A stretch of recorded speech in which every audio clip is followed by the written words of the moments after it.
Uso na jud kaayo karon ang mga tri-wheel nga sakyanan diri sa tuang nasod. Labi na ang uban nato karon nga nagamit niini gihimong personal service pulis sa mga four wheels. Kay mao lagi mas tipid kini sa konsumo sa gasolina. Ug ang uban pod gihimong pamasayroan ug pangnegosyo. Mao kana ang atuang pagalangtawon karon ang kasaysayan sa kumpanyang Bajaj or Bajaj Auto Limited. Pero bag-o na ta magsugod, muhangyo ta ko sa inyong suporta. Pinaagi sa pagpindot sa subscribe button o bell icon para mapahibaloti ka ug na ako'y bagong i-upload nga mga video. Ug labi na, dako sad kaayong ikatabang ang imong pag-like ug pag-share aning content nato karon. Daghang salamat mga kabisdak.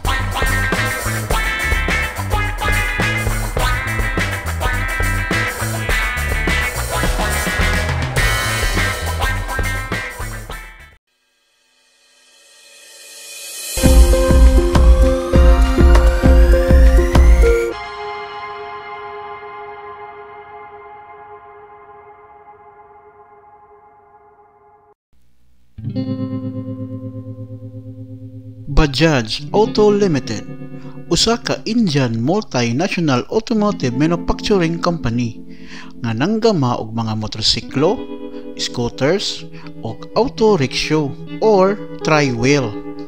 Na-establisar ang maong kumpanya kaniadtong November 29, 1945 sa Pune, India.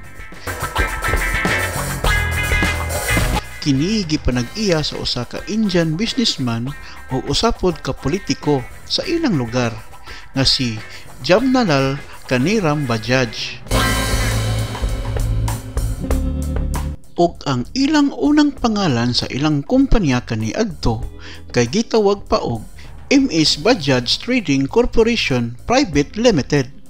Atong mga panahona na manigya pa lang sila og mga imported nga mga motorsiklo ug mga three-wheel nga sakyanan.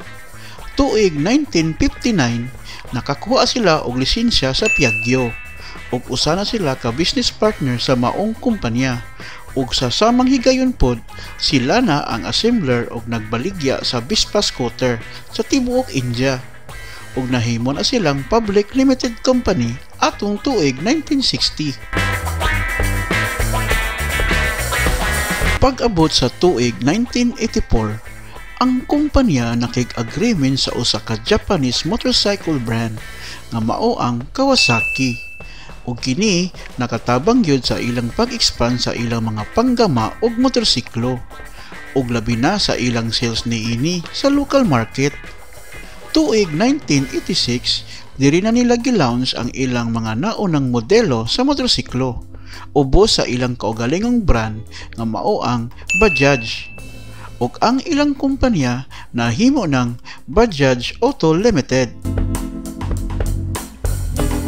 Tungod sa maayong dagan sa ilang kumpanya, sila nagmalambuon ug nahimo ng usa ka dakong kumpanya hangtod karon.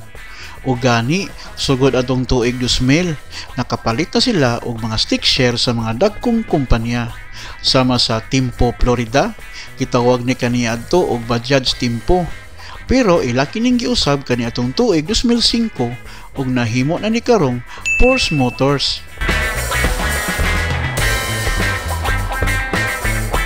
Hasta ang KTM, usa ka Austrian motorcycle manufacturer, nakapalit pod sila og controlling stick niini atong tuig 2020. Ug gani, usa na ni sila karon nga assembler o distributor sa mga produkto niini sa India. Ug ang Triumph Motorcycle Limited nakig-team up po di ay nila ato pang tuig 2017. Pero ang Kawasaki ni-declare na og cut-off agreement sa ilang sales and services sa ilang mga produkto sa India kaniadtong tuig 2017. Ug napunta nga lang ni karon nga agreement sa KTM.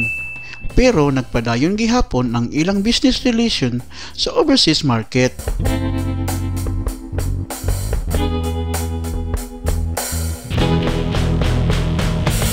Mao di ay Diri sa tuang nasod na adyoy nakatatak nga mga sticker sa Kawasaki sa mga produkto sa Bajaj.